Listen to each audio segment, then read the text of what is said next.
That's it. There's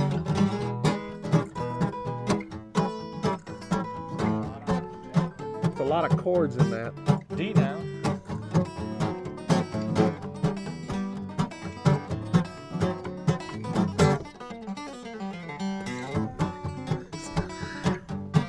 That's right. Wow. Did you get it? I think I got it. Okay, this is our friend. We don't often get celebrities on the show. Let's go into another shot here. Did that mess up the cameras at all? Damn paparazzi. Art Fine's Poker Party coming from Hollywood with some special guests. It's almost like an echo from the past. We haven't seen. Yes. Haven't seen certainly. What? It was only 1991 that we were on here our last. repeat performance, 16 years. We didn't want to rush back. Well, you've been on several times, Yes, but not that's Deke. right. That's Deke keeps roaming. You've been a rambling guy. I'm a rambling man. All right, let's take Dave and Deke backwards. There's Deke over there. Deke. Which camera am I looking at? I don't know. Deke Dickerson, welcome to the show. Haven't seen. I'm wondering now. Were you ever a guest on the show? You've been on musicianing. I'm not so sure. No. Okay. Not as a solo. No. But you're hard to pin down. You're always. Okay, with the Deke Dickerson entourage, what do you call yourself as a band? Deke Dickerson and the Ecco-Fonics. Ecco-Fonics. That's my current touring band. And that's been on the road for. Since '98, I've been doing it full time. Yeah. And we do about 225 shows a year. That means you're not doing this band anymore. You got that rolling? Well, I hate to say it. You are. Yeah. Oh yeah. This is Untamed Youth. Oh, the Untamed Youth. Well. Rarely. We did a show about 2 years ago in Las Vegas. Is that right? We stuck a figure up there, $300, and there's only been one or two people that wanted to pay it. So. Yeah. Let's take a look at it from what, about 1990 or so? I don't know. Something like Is this from the Anti-Club? No, I didn't have that. This is from probably Dominic's show. Oh, boy. Okay. That's my guess. That would have been the same day. Oh, Actually. right. The caravan from Missouri That's coming right. into L.A. All right. Well, maybe you got it, maybe you don't, but we'll talk about it for a second. Here we go. There we are.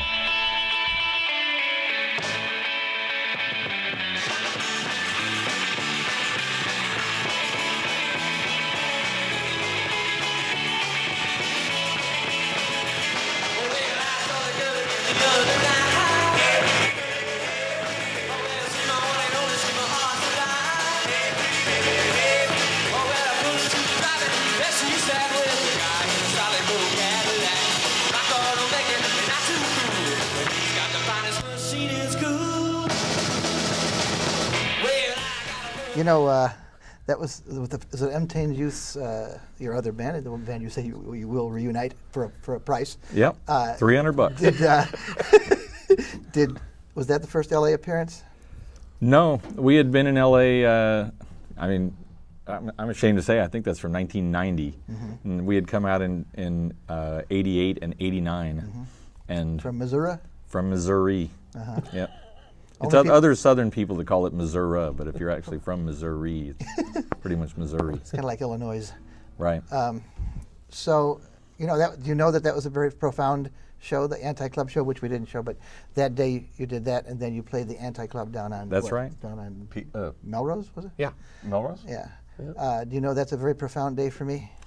Well, I remember you were there filming the whole thing from Well, the it's moment bigger we than that. showed up. It's why I'm here and happy today. Oh, That is when you met your Wife. really. No Because kidding. she's working at public access, and I said I need help shooting this thing, and she came out, and here we are. well, there you go. Wow. Wow. You owe him one. Yeah, I guess. I'll tell you this much. That's the only hookup that the Untamed Youth ever was responsible for.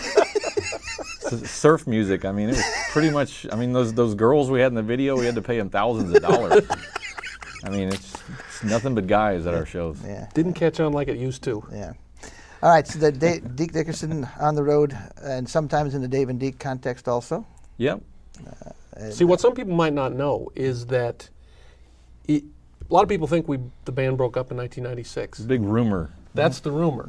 The reality, of course, is Well, that was the year that we switched booking agents, and we got the worst booking agent ever. Why did you switch to the worst booking agent ever? we didn't know it at the time, of Promises. course, sure. Promises. We thought it was the road to showbiz, to- Hollywood. Yeah, we thought it was a yellow brick road, And now here it is. We're Next finally thing you getting know- some more bookings And now. he said, and I can make thing- 2 groups out of this. I can make twice as much money. Is that what he said? No, we were doing Dave and Deke shows over on Pico and making $42, and this Yeah. went on for about 9 years. Yeah. And the whole time we're reading in magazines, oh, the band broke up. When are you ever going to get back together? And we said, We can't come get a see us job. down on Pico. We were busking on Venice Beach. It was ridiculous. It really didn't pan out at all. But we just Had you hired a last year, publicist to keep you out of the papers? That's right. That's Like exactly right. Sinatra or something like that? just That's this what I'm last saying. year, though, we finally hooked up with a new one and Yeah. got into some of the big rooms. Started Joe's Bar and Grill in Yes, Burbank. that's right. Lowered our price from $10,000 a show. And that helped a lot. Yeah. It But, really but, helped. but of course, those industrial shows help, don't they? That's right. Man, the Cramps are doing, corporate shows. I mean, it's That's something. That's hard to imagine.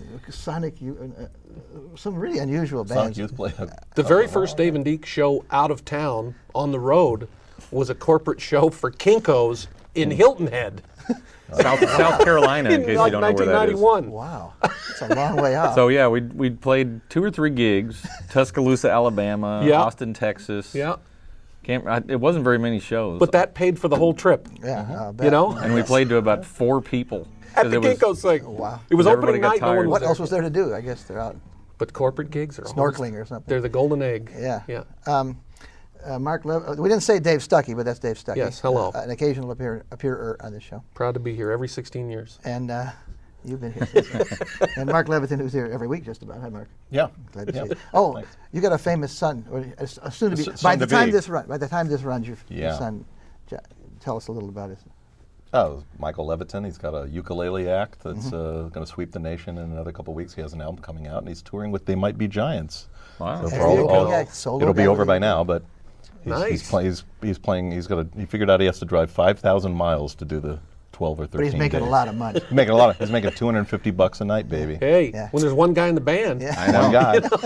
That's pretty much the going rate for opening acts, whether you got 1 guy in the band or 10. That's right. Well, he's got a band, like a surf French band. I can't describe it Surf any other French. way. They sing in French, but Lee Surf. he's a surf guy. But they get like $100 and they split it 6 ways. So he's going to be in Fat City on Oh, this tour. yeah, sure. But he did move from L.A., set up camp somehow In Brooklyn, New York City, and made it immediately there. started Getting reviews in the Village Voice Great. and stuff. Hey, see? Well, ukulele is a very popular instrument in the New York City area Is that what it is? because of its portability. I say. That's it. Harmonicas also, I hear. Exactly. No, seriously though, the last couple of years, all these people I know started playing ukulele because they can just haul it up a 5-story walk up, no problem. That's right. I asked him if he was going to if he had more than one instrument because I was worried about him like smashing it on stage or losing it or something, and he Sure. said he didn't. Wow. So Just I the said, one. you have to get another one. You're No going to go on backup. tour. Oh, right. You can't just call up the store in Savannah or wherever he is and find another baritone uke. Very so true. I'll probably have to pay for it now. He's living right on the edge. So with listen, that Ooh. single- I'm not watching this at home. I'm here, but I can hear the clamor already. Where are the Dave and Deke hits? The people want to hear them. So Yeah. The hits? Oh, they're here. Well, just start from the top and work your way down. Well, how about, I was thinking that, in honor of Mr. Fine, of course, the king of rock and roll, we would do our little tribute to the other king of rock and roll. That's right. Do you just chord the, just one? Well, one should we tell a little bit about we the can tell story them later. first? We can We'll tell tell it them after later. the song. Yeah. Okay. Full intro? Yeah, I think so. Okay. Just play this is good. As a snowflake. Wait a minute, wait. Hang on. Yes. That's not the way we talked about doing it. That's not the way we practiced it. Would you try again? Just hit another chord. Go ahead. Oh, my aching back. On a cold and gray Missouri day, the cows won't milk and the hens won't lay in the meadow. In the meadow, all the eggs were cracked. Feel free to sing in the callbacks.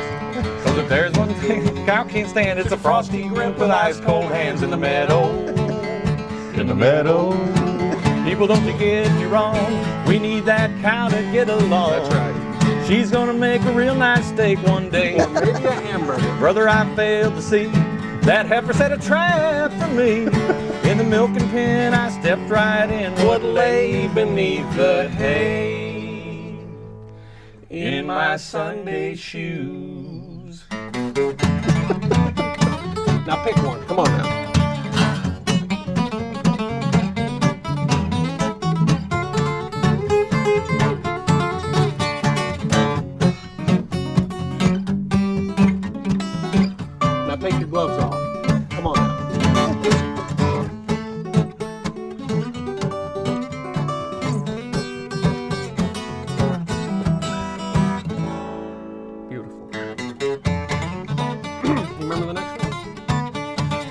heart was filled with utter ire, for I tore my pants upon the wire in the meadow, in the meadow, in my favorite slacks. I'd get that cow if it killed me, if I had to tie her to a tree in the meadow, in the meadow. Then one night in desperation I snuck into the barn. I grabbed and pulled, that was my flaw, for it weren't the cow, it was her paw. Oh, my aching back.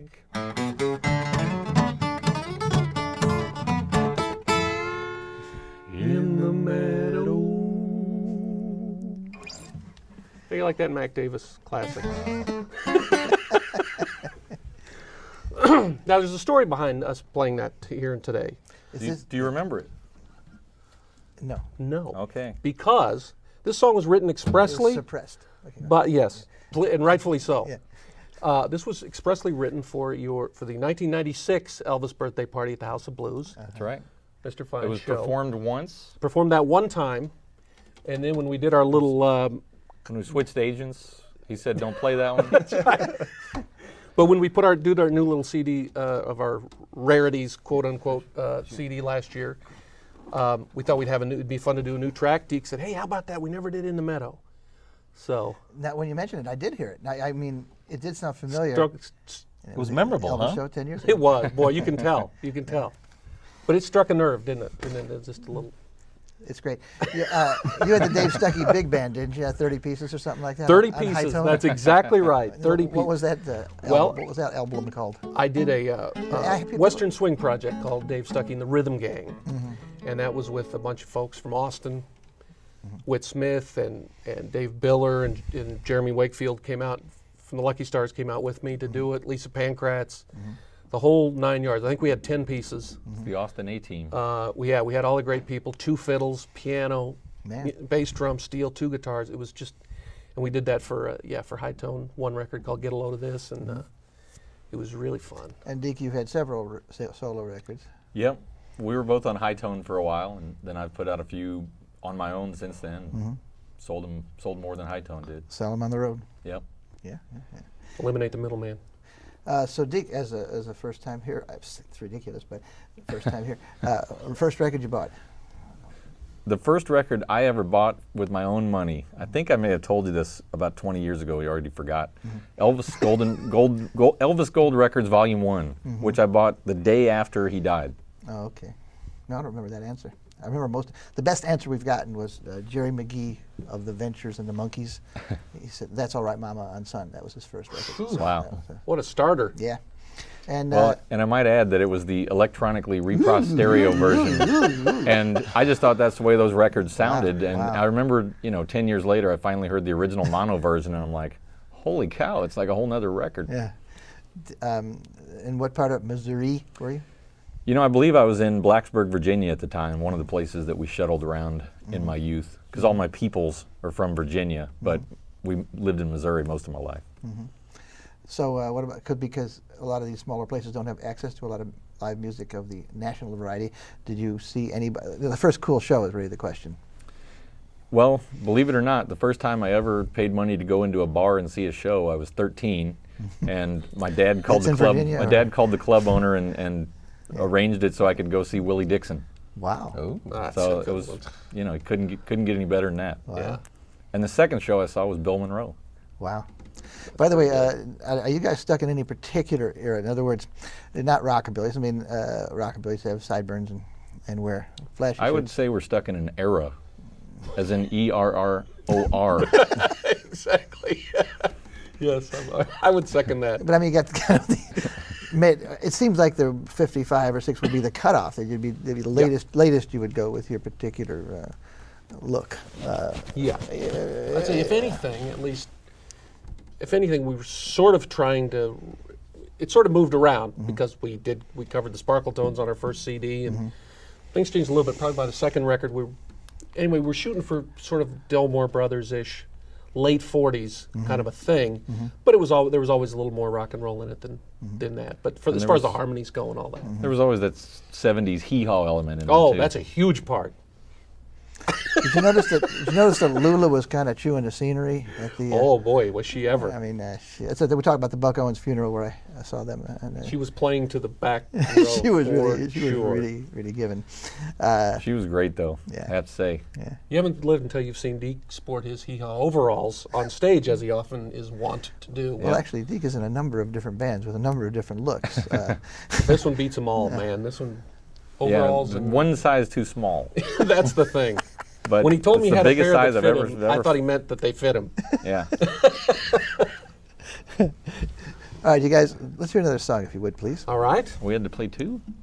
It's in We the know ca- more than Uh-oh. Same amount of money. Booking we have to agent. know more than two. Yeah. Said you'd play 2. What do you think? You're the campfire Oh, guy. boy. You always come up with the songs when the pressure's on. Well, why don't we? I think maybe we could probably do another sort of a story type song, and do. What do you think about doing from all of our friend Ray Campy? Oh yes. How about doing a Ray Campy number? All right, Let Go of Louie.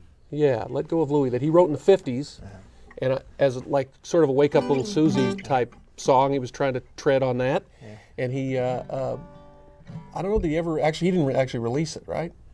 Yeah, I think it did. Or he did come out on think the so. I've record. never heard of it, but I mean, you could have. He, Well, and maybe I'm not. no expert. he gave it to us later. Just said, "Hey, you guys might want it." So it's a fun one. Let Go of Louie. Yeah. 1, 2, 3.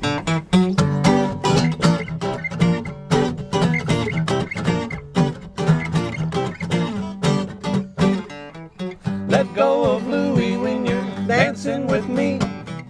It ain't that I don't like his good company. Now he may be good looking, With his big wide grin. but I'm gonna make him wish he'd never been. Better listen to me. Better look out, Louie. When I took you to the dance last night, I didn't know you'd come along and try to hold you just the whole night long. Now I don't mind some cutting in, but he better stop his buttoning. when you're out with me, let go of Louie when I'm walking you home. He's got no business seeing we're not alone. Now he may be your old flame, But he's gonna be a cold flame. if he don't make some tracks away from me, better listen to me. Better look out, Louie. Here's the solo part.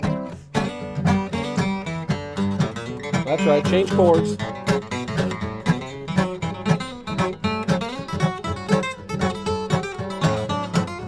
Now pick one.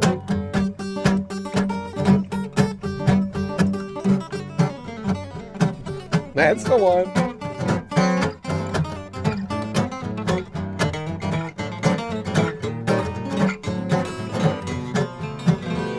Now Louie thinks that he's the answer, Yeah, to every girlish problem. that he alone can sit down here and solve them. That granny's always wearing, Yeah, he'll soon will be comparing. to a fist that looks like mine. Let go of Louie when I kiss you goodnight. You got me riled, now it's move out or fight.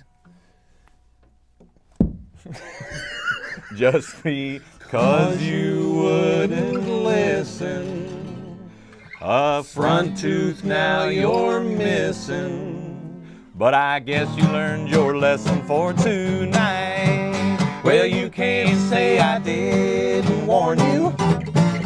You can't say I didn't warn you. You can't say I didn't warn you. Buried treasure. How about that? How about He wrote a good song there. Yeah, he's got a couple of good ones, that Ray Campy. That's right. By the way, I don't know if their names are appearing under Dave and Deke, but I hope so. We can't see him here on the monitor. He's Deke. I'm Deke. Much obliged. Dave. Thank you. So both of you live here in LA. When did you make your move out here? Many, many, many years ago, 1984. And Were you playing music? I was. You know, when it moved out here, it took a little time to meet folks and get around to playing. And I think I may have mentioned this before, but you know, when I lived back in Kansas City and grew up, went to school at University of Kansas and all that, back then, to think that I would ever know somebody that could play an upright bass was outrageous. Without a bow. without a bow in the They orchestra. didn't have a symphony. Without a slap bass upright, I just never. And one of the first things I did when I met, going out to see Big Sandy and sort of making friends with him, T.K. Smith, his guitar player, had a barbecue one time. And I remember going out and Russell Scott was there. Talking And about all LA these, now, not Kansas City. Once I was in L.A. and once I met these guys and I went to they had a barbecue in Culver City. And I remember walking in, I'll never forget this, walking in the back door into the patio and seeing about 6 upright basses lined up like cars in the backyard for the jam later on. And I thought, this is the place. Yeah, it's a whole different animal out here, man. So yeah, That was the same thing I remember feeling at the at the Rockabilly Bandstand TV show I did in '88, where I had like 12 bands on in over an hour for a which live I just show. looked at today on VHS. Is that right? I did in anticipation. That sure is great. That Oh. sure is great. But you just throw a rock and hit. I mean, somebody didn't have a stand-up bass. The nearest person with the stand-up bass came up. And I mean, now it's sort of changed, and you can go to the Midwest, and there is a rockabilly band. Yeah, Somebody sure. knows how to play it well, but still, you'll never find the concentration anywhere else but here, man. And I hear stories about Big Sandy playing at his high school, playing rockabilly and whatnot when he was in high school. I Wow. just thought, Yeah. that's nuts.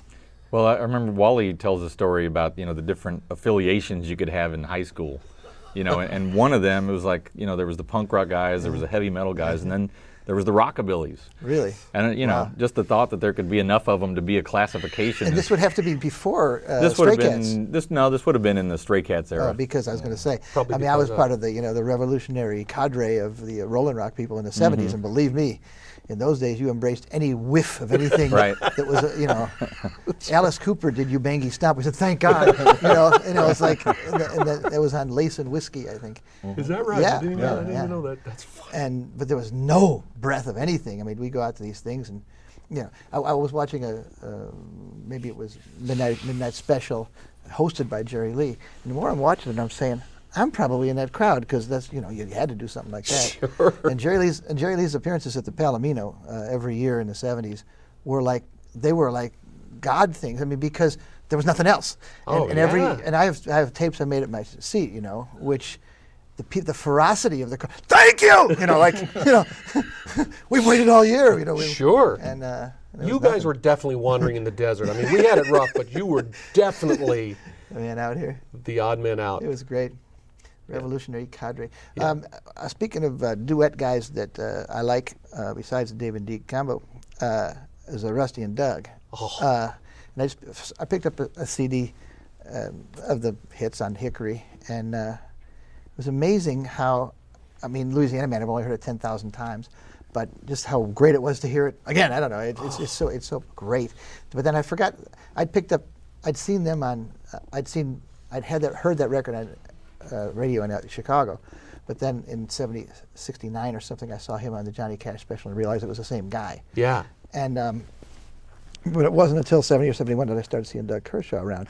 But in the mid-'60s, thrift, let me just tell you, boys, thrift stores in the mid-'60s were really something. Oh, I all can it was imagine. 50s. Oh. So, I mean, so I picked up the Hickory. The Rusty and Doug sounds like those guys. So, and it was the Hey May and whatever the flip side was Diggy Liggy Low, I'm not sure. It may be, But yeah. for a while I said, this isn't quite the same, but you guys know Hey May by any chance? Oh, Sure, but can we tell the MySpace story tell the first? story first.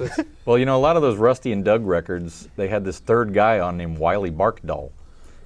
One of the classic rockabilly names of all time. Now, Wiley Barkdull cut some records under his own name, too. Great records. He had like a low bass voice. Super low voice. Sort of a Oni He was Wheeler the sort third of guy. vocal voice on the record? Well, a lot of the Rusty and Doug records would have, like if there was not Hey May, but some of them had call-outs, like a rattle, rattle, rattle, rattle, a rattlesnake, and that was then they'd sing a verse. Wiley Barkdull Yeah. doing the low voice. Yeah.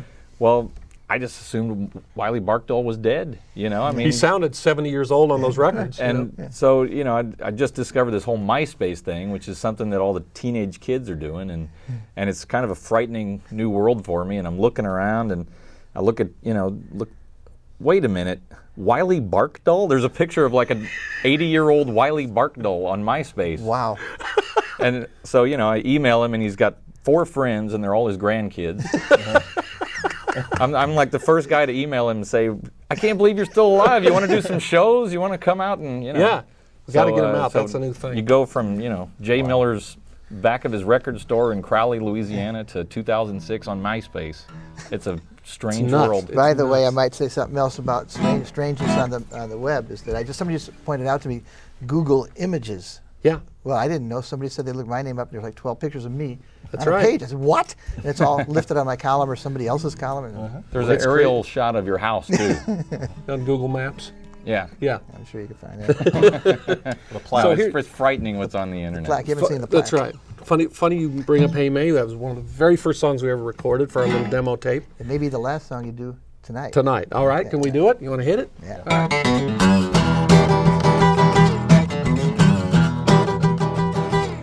Well, hey May. Well, hey May. Why don't you come on out and let's play? Please say, okay. I say today's a good day. Hey, May, today's a good day. Hey, May, today's a good day to play. Well, I asked the weatherman, well, how does the weather stand? Well, he says the sun is gonna shine, and I said that'll be fine. Well, hey May. Well, hey, May, Why don't you come on out and let's play. please say, Okay, I say today's a good day. Hey, May, today's a good day. Hey, May, today's a good day to play. Now get it.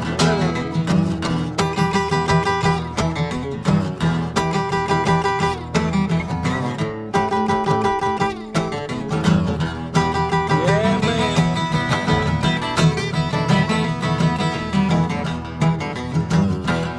well, hey May. Well, hey, May, Why don't you come on out and let's play. please say, Okay, I say today's a good day. Hey, May, today's a good day. Hey, May, today's a good day to play. Oh, we'll drink a soda pop and go to the record hop, where we can do the bob till we're about to drop. yes, well, hey May. Well, hey, May, Why don't you come on out and let's play. please say, Okay, I say today's a good day. Hey, May, today's a good day. Hey, May, today's a good day to play. One more.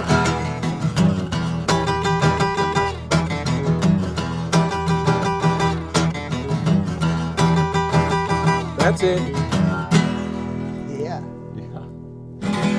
Now we're going to go out on the credits with no music. You got anything you want to vamp out on? A little boogie woogie. Key of G. How about? Dave and Deke Combo, thanks so much.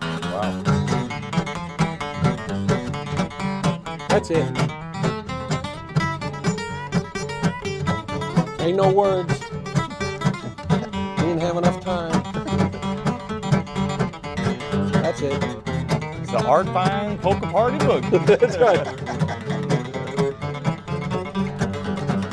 Well, listen here, friends. I'm going to tell you about a brand new dance that you got to learn to do. It's the Art Fine Boogie. Do it all the time.